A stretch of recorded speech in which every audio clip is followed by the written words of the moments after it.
अरे वैभ्या, काय चाललंय? परत तू हा, कशी गाडी? गाडी बिडी ओके सारी मग विषय का? तिला घेतली. अरे सेकंड आहे भाई, पण कसं आहे टॉप मॉडेल. तुला घ्यायची का? हा भाई घ्यायची ना. कुठून घेतली तू? अरे आपला मित्र आहे. हा का? सांग ना भाई, कधी सांगतो मग.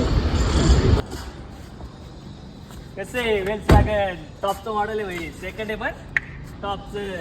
बघ एकदा कंडिशन बघ गाडीची कशी आहे. तर जय महाराष्ट्र मित्रांनो, ही गाडी जी समोर तुम्ही बघत आहात ती गाडी सध्या विक्रीसाठी अवेलेबल आहे. गाडी कूल अँड क्लीन कंडिशनमध्ये गाडी तुम्हाला भेटणार आहे मित्रांनो. गाडी मॉडेल आहे 2012चं Volkswagen Vento MH01, passing आहे मुंबईची. त्यानंतर मित्रांनो गाडीचे डॉक्युमेंट्स ऑल क्लिअर आहेत. जर तुम्हाला कोणाला खरेदी करायची असेल तर जबरदस्त रेटमध्ये तुम्हाला गाडी मिळणार आहे. जर तुम्हाला गाडी खरेदी करायची असेल तर मी एक खाली नंबर देतोय, त्या नंबरवरती संपर्क साधा. असेच नवनवीन व्हिडिओ पाहण्यासाठी फॉलो करा. धन्यवाद.